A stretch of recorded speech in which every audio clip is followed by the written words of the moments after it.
There's a big difference between being handed a company and having to buy it. Today's episode is about earning a seat at the table, even when your family owns the table.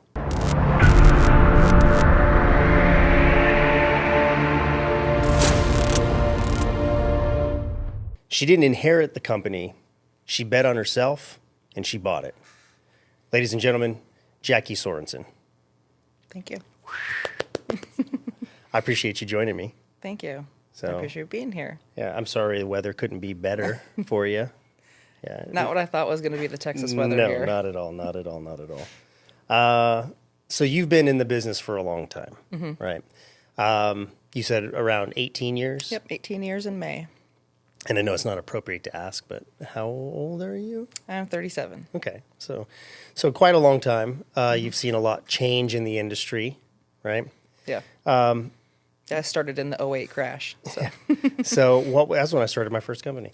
What was it like growing up around the company? you know, it's actually kind of a common misconception because everything was so like out-based. So I spent a lot of time behind the windshield with my dad, but I waited out in the truck a lot of times. But a lot of it was around like the sheet metal shop and ductwork side of it and that sort of thing. So I was around a lot of the guys, kind of that camaraderie and the shop environment. So. Did you always see yourself like doing this as a job, or did you have other dreams, and did you want to go do something else? Yeah, initially I went to college so I could go be a firefighter, and then just hated the college life, came home and needed a job over the summer, and that's when my dad started dragging me out, running the calls with him. I had worked with him previously a little bit in the office here and there, but that's when he actually took me out on jobs. I started working, meeting customers, got that interaction. I really liked it. So I went to school later that fall. And Oh, so you went to school for HVAC. Yeah. Okay, Yep. Very cool. Yep, I got an associate's degree in HVAC. What school was that? Southeast Tech in Sioux Falls. So I was actually the first female that had complete the program there in 2010. So Wow. Yeah, in that day and age, you wouldn't think there'd be any firsts left to be had, but Sure. yeah, for a long time, still the only one too. So. Really? Wow. How'd that make you feel? How does that make you feel? It's almost a little disappointing because there's, I don't want to say it's not like a conducive environment for women still. Sure. So yeah, Yeah, I could it's see tough that. that there's been a lot of women that have entered the program, but nobody completing it. Yeah, it's challenging to navigate the waters, like the HR nightmare, right? Of waters with men in this industry just being inappropriate and stuff. I mean, Right. Granted, like massively inappropriate even when women aren't around, right? Right, And then right. you add a woman to the mix and it just even gets worse. And there's no HR in class either. So, you know, some of that was even my teachers telling me, guys would come in their cutoff T-shirts and basketball shorts and stuff. Like you could see their nipples, and yet I would get talked to for wearing a tank top to school. Sure. Because like the guys couldn't pay attention to school because it was like lasers in the back of my head. So I wasn't allowed to wear tank tops in college. Interesting. It's crazy. Yeah. Yeah. I could see that in like maybe like a more faith-based college or something like that, but not in a public type Yeah, of setting. public tech school. Yeah, interesting. Yep. Interesting. Well, at some point, working with your dad, right? At some point, there started this transition of maybe some talk of like, "Hey, Dad, I want to take this over," Yeah. or "I want this from you," or was it that, or was it more of like a, "Hey, Jackie, one day this is going to be yours"? Yeah, it was kind of that way, especially when I started working with him. He was like, "Yeah, if you really like this, you could take this over. This could be yours someday." And it was like, oh, I never thought about even going into the family business, let alone like thought I would be working in HVAC. So, yeah, I really had these high hopes and ambitions of owning the company someday then, and that was what the end goal was going to be. Then there just came this point when I was ready to buy it out, and then all of a sudden he changed his mind and said, "Oh, wait, never mind, I'm not ready to sell." And that was a tough. Take me to that moment. It was actually an interesting time right after I'd had my son. I struggled to get maternity leave from my dad, and still had this like cloud over me that he felt I was taking advantage of the company by taking maternity leave. And so that was a tough time for me, a really low point. My husband had just recently come onto the company as well, too, so we just felt like we had all of our eggs in one basket. My dad was forever going to control my income. It's like almost like I had flashbacks to high school and just like being under his thumb still. And And so I just really felt like I needed to break out on my own. I actually went and got approved for business loans. I was ready to go start my own company and be competing company to my dad. And it was a really scary time because I was also afraid that I legit would put him out of business if I did that. But it was a decision I had to make for myself, for my family now, because I had a son. And so I did that. And that was when my dad kind of had his come to Jesus. I gave him that that option, I guess, of either I'm going to go start my own company or else. Or I'm going to buy yours. Mm-hmm. Yeah. Yep. So he finally let me buy into it. It was with the agreement that he was going to stay on working, which was a whole nother wall to crawl to get financing for a family-owned business. A lot of people just assume, yeah, do seller financing or whatever. But that was a tough one too because the dynamics in my family are different. So I didn't want my dad to hold it over my head too. If he owned the loan, that was as good as owning the company still. Sure. So I didn't want to borrow the money from him. I really wanted to go get it elsewhere. But then I didn't qualify for any SBA loans because they actually have this caveat in there that the owner cannot remain on as an employee or receive any proceeds from the company beyond 1 year after the sale of the company. So if I bought the company from him, he could not work there, and he wanted to remain working. So then it was just this other whole wall I had to crawl to get financing. So interesting. Yep, had to get creative with it. Had to get really good partnerships with some banks, and actually do like some developer funding, things like that. So, how long did that process take? You know, honestly, from the time I gave my dad that ultimatum to the time when I actually got to buy the company, it was still almost a year. And just paperwork, loans, pushing things through, making sure, just records are straight, everything's ready to go. Sure. Like just the preparation to sell a company too, which was an interesting dynamic I had with being the buyer, but also I almost kind of felt like I was the buyer and the seller at that point because I was the one that was still preparing the company to it being sold to me. Sure, you're working on both sides. Yeah. So it's kind of an interesting take on that. Yeah, that's interesting. So in most situations, excuse me, like this, usually somebody will inherit the company, right? Dad will take a step back, you begin to take the reins, and then dad just works in the background until he's ready to retire. Mm-hmm. Was that even a talk? Yeah, leading up to this, years leading up to this, it was kind of this impression I would have sweat equity in the company as well, too. I guess not that I was going to just inherit it, but that I was still going to have to buy it from him. I knew that he had bought it from his dad. So that was the discussion. But I got to this point where I was managing and growing the company to a point where I feel like I wasn't going to be able to afford to buy it from him. So that's where I put my foot down and was like, no, I can't keep going on this path without being able to buy into some sort. Was there ever a moment of talk about, you inheriting the company versus actually having to buy it? So most people will inherit a company or take the reins over, slowly, as opposed to just saying, well, you can have the company, but you're gonna have to buy it from me. Yeah, no, I kind of always knew I was gonna have to buy it from him, but I thought I was going to get a discount. I always thought I was gonna have some sweat equity in the company, because I would say nobody at a family business has ever overpaid. Typically, when you're at a family business, you're underpaid for the position. Usually. So yeah, there was kind of this assumption I'd have some sweat equity in the business. I'd at least get a discount on it, that sort of thing. But then none of that happened. We got the evaluation done. I paid full market value for the company.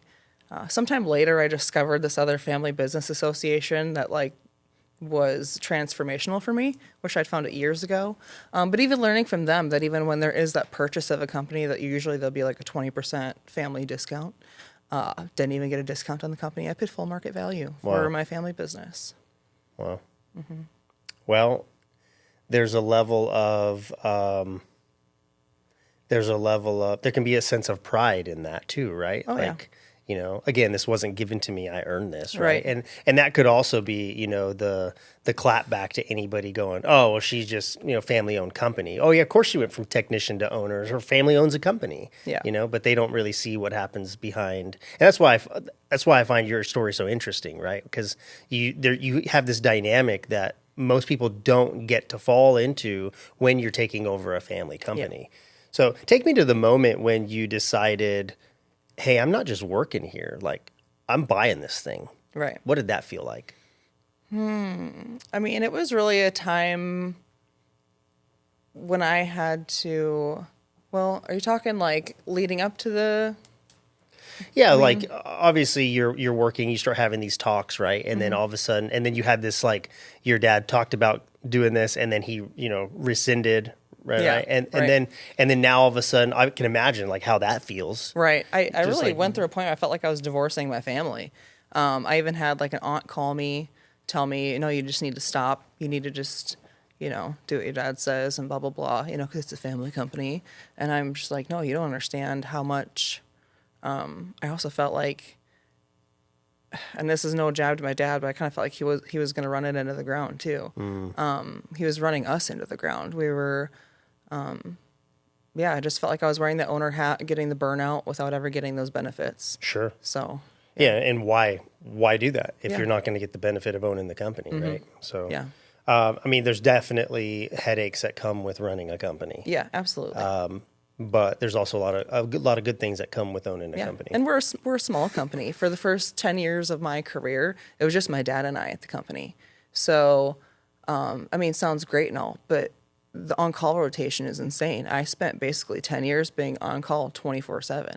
So that was what it was. It was like, I'm ready to make a move and not be on call all the time. I don't want to live this anymore. I'd be running calls and answering the phones, and then I sit there and figure out the bill for you, and then I take your payment, and then I go back to the office. I'm the one doing the deposits, taking it to the bank, and then reconciling the bank accounts, doing the invoices. I do every bit of that business, and I've learned it from the ground up that way too. Sure. So, Well, I think too, there's also a level of credibility that Mm-hmm. comes with you being in the trenches, right? Being a service technician, learning from the ground up, right? Doing all this stuff, and then being able to take the reins. And there's a level of credibility that comes with that, not just from outsiders, but also from your internal team, right? People, employees within the company. It's not just like, oh, his daughter took over the company. I know a lot of people who their daughters took over the company and their daughters were never even involved in the company. Right. They just went to business school. They came out of school. All of a sudden there's this transition happening where, I don't know, whoever. actually, I tease though, if I had to do over again, if I knew then what I knew now, I would have went to business school instead of to HVAC school. Because you can really corner yourself in on tools. A lot of people get stuck turning wrenches their whole lives. 100%. I mean, yeah, mine was a small enough business that it was probably tough to decipher that. But for anyone who is looking to go into a family business, honestly, I would recommend going to business school instead of going to trade school. Interesting. Yeah. Yeah, I think there's definitely a few things, some foundational things that business school can teach you. But I think that you're going to learn things in real life doing it. Oh, yeah. That school's just not going to teach you. Right. Being a technician is no different. You can go to school for being a technician. And then once you get into the real world, you're like, they didn't teach this in school, Yeah. Yeah, it's two sides of the same sandwich, really. You either go to school for tech and then you have to learn the business side of it the hard way, or you're going to go to business school and you may have to learn that tech side too. So, Looking back on this whole thing, are you glad that you bought the company from your dad, or would you have preferred, like, taking the money aspect out of it, would you have preferred to have your dad just give it to you? ooh, oh, that's a great question. That's not what I thought you were going to ask. I mean, I want to say, of course, I would have wished he would have given it to me. I wouldn't be in the most debt I've ever been in my life right now. But yeah, there's some value and there's some ego in being able to pay for it and saying that it's mine and that I own it and I earned it. Yeah. Do you feel like there have been lessons that have come with that? Oh, absolutely. And maybe some maturity that has come with that? Absolutely, yes. It has made me do some things that I would have never done before, honestly. I had taken some business classes here and there, And I could, for the most part, kind of fumble my way through a P&L statement. But since owning the company, and basically having to put my life on the line for the company, which I would do in a heartbeat, as far as like when you go in and ask for financing, they're going to ask you, are you willing to put your house as collateral? Well, if there's any question in your mind about whether you would or not, then absolutely the bank's going to question you too. So, I mean, there was no question in my mind that we're going to be successful and do that, but I'm getting off on a tangent now. It's okay. Well, I mean, obviously there's some pressure that comes with that whole decision, right? I mean, the bank asking you if you're going to put your house up as collateral. So financially, right? But also mentally. Right. What does that feel like? It's a lot. It's that pressure to perform too, but I perform well under pressure. I mean, that's why we're business owners. So, but yeah, it really pressured me to learn my financials better and to pay more attention to that. So it's made me go to more of these business classes, and not just like business classes, sales classes, which I had been to before, but really learning and digging into the financials of the business, which was so uncomfortable for me, but really necessary. So did it change how you saw yourself after going through all of that? Absolutely. You know, it's interesting because I even had this revelation that I tagged along to a tech class with one of my technicians, and I ended up just like sitting over his shoulder the whole time and watching him run the tools the whole time. And it was like, I realized that I don't even want to be here. I don't want to learn anything new when it comes to being a technician. I was like 100%, I would so much rather be in a business class right now and learning something I could be doing working on my business. So yeah, it was a big change. Been a big change of what my desires are and what fuels me right now. What habits did you have to break in order to begin that shift from technician to leader? Man, I used to be such a loser. Didn't we all? Oh no, seriously. Like, and I'm not trying to like point blame here either, but it really came from like the top down too. When I was a family company, there really just wasn't a lot of accountability when it was just my dad and I. So like I could roll in late, it wouldn't be a big deal. I could schedule my own appointments and, I'm just going to take off early today. And there were some times though where like it was difficult where, I mean, there's nobody else there to run the calls. So I really had to be out of town to get a day off. I couldn't actually ever have a day off. You could just you're never really work off. from home, really. What was the most unexpected challenge stepping into ownership, especially with people who may have watched you grow up in the company? It's been this mindset change and getting into that business owner mindset. I mean, even to wear a blazer today is so like outside my norm, to be honest, because I'm still like Carhartt hoodies all the way. Okay. So, it's like jeans and Carhartt hoodies is what I usually wear for my work uniform with my red Thorson Heating polo. And I still just wear the same thing I've always worn to work from day one because I just don't know any better, I guess. So it's really taken growing up, getting into this new business owner crowd that's really like pulled me up with them too. Very nice. Yeah. Did buying the company change the way that people treated you, or did you still have to prove yourself? I think it's changed a little bit that when I walk into more business meetings and stuff, I feel a lot more confidence now. But that was a huge thing to break for me as well too, because it was like, again, I would walk into a bank meeting in a Carhartt hoodie and I would totally feel out of place. But it's been getting better, so. Yeah, you got to dress the part, right? Yes, you really do. So I don't get questioned so much now. And actually, it's more funny because it's almost like undercover boss. Like I get called out on a call, and a customer's just chit chatting this and that, whatever. And then towards the end of the conversation, they finally figure out I'm also the owner too. You know, It's just, How long ago did you buy the company again? 3 years ago. 3 years ago. Do you feel like people look at you now and go, okay, she's the owner? Or is that transition still not made? has that transition still not settled in people's minds? I think it has settled. And I actually think it was a common misconception before that I owned the company already because I was running stuff. I literally went to like dealer meetings with other owners. I would be sitting in owners' meetings. I'd be that person in there who was the face of the company. I was the face on the billboards already. So I'd go into meetings with literally other company owners in my region and in my area, and they were like, "Oh, you don't own that? Oh, I thought it was you and your dad." And it's like, "No, I don't even own it. It's just my dad does." And yeah. So it was almost kind of that was almost like a knife when I heard that. And I was like, sure. "Oh man, I didn't realize I had such an impact." Yeah, for sure. How do you navigate, how did you navigate your dad's legacy while still building your own vision?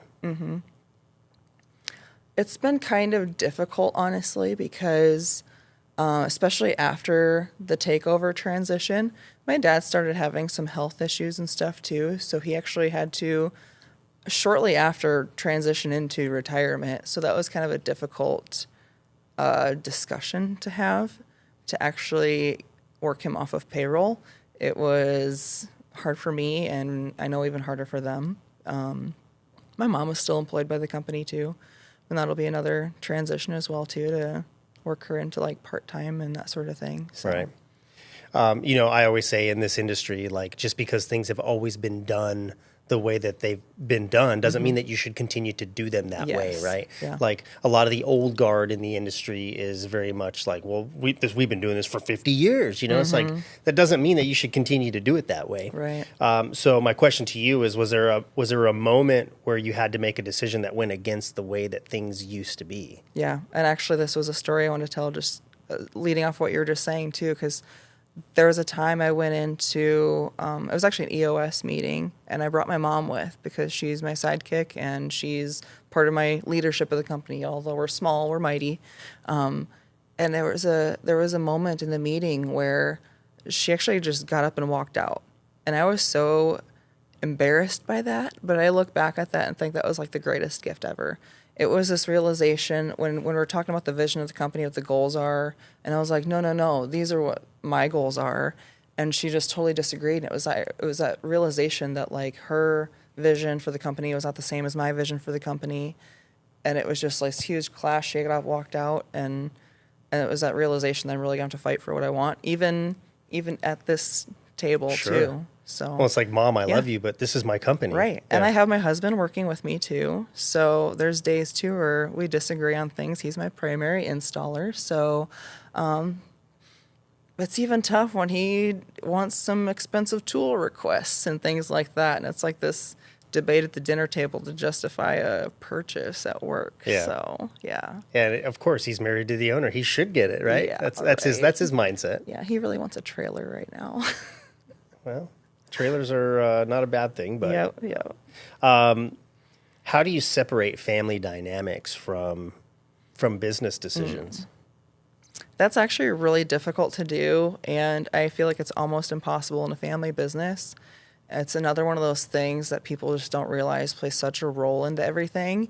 There's always this, obvious answer written on the wall of, well, of course, wouldn't you just do this? It's a smart business decision. I'm like, yes, but you have to think about your people, how that affects the family dynamics. Every business decision I make also affects Thanksgiving dinner and Christmas, and that was, that big struggle I had even trying to take over the company too, was like, man, I might be exiling myself from having care for my child, or just that village you have around you. It's sad that has to be that way. Yeah. You know what I mean? Yeah. I think pride and ego play a role in that, right?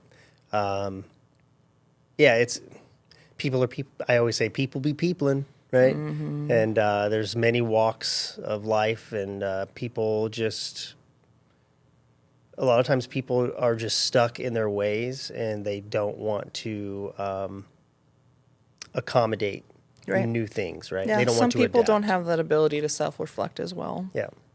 Yeah. What changed? Has anything changed in your relationship with your mom and dad, or anybody else tied in the family through the business transaction? Yeah, for a while it was pretty strained, but I think things are actually much better now.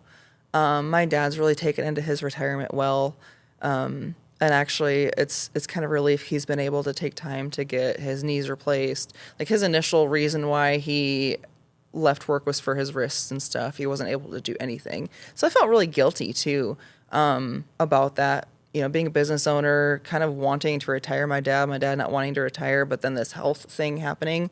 I felt really guilty about being relieved by that. So that was a tough one, but Very cool. yeah, thank you.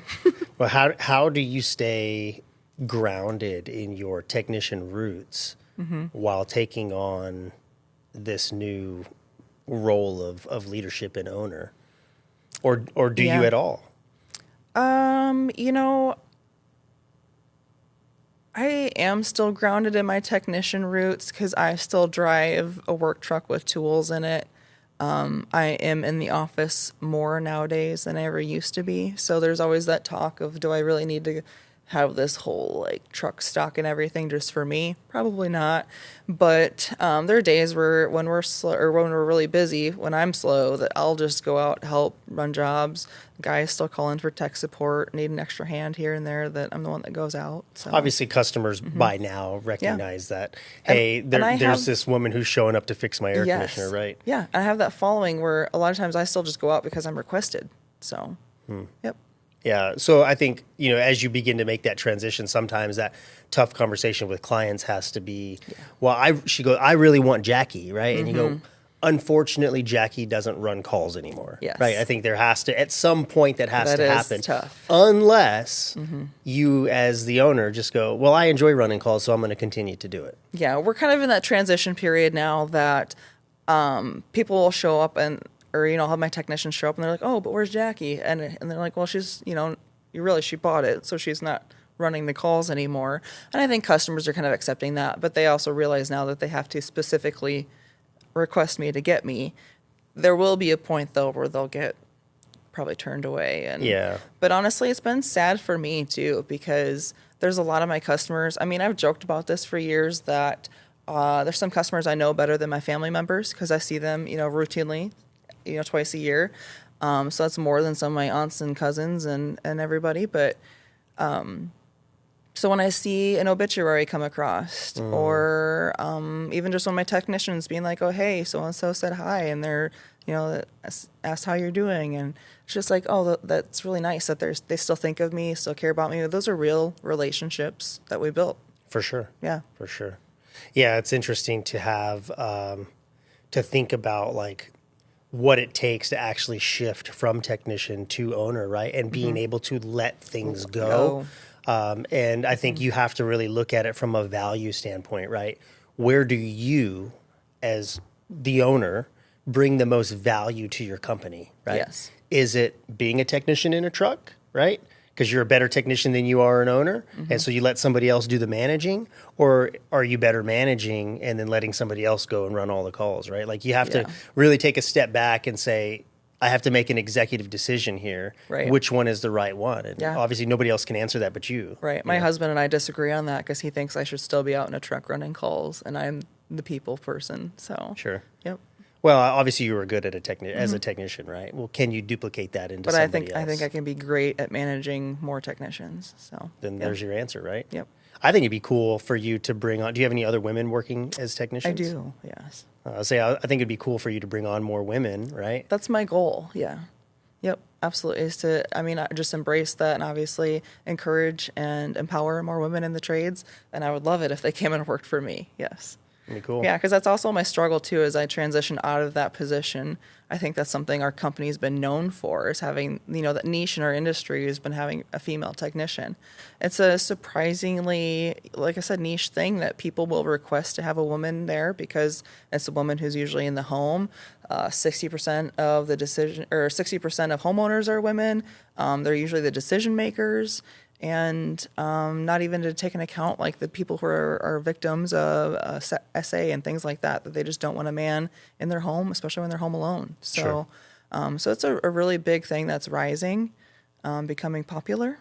and it's actually something that's an option now. So I didn't think about the whole assault thing. Interesting. What's been the most rewarding mindset shift for you since taking over? It's actually probably just being able to get that feedback from other people that I've had impact with, that have been able to hear my story, that listen to podcasts like this. Just if I'm able to empower somebody, especially in the family business, where you feel like you're stuck or maybe trapped, I just hope I'm able to touch somebody, help somebody out. So, man or woman. Right. Well, 3 years deep, right? You're 3 years deep into this thing. And what would you say to somebody who is thinking about taking over a family business, or thinks that they might end up taking over a family business, but doesn't realize what it actually takes to do that?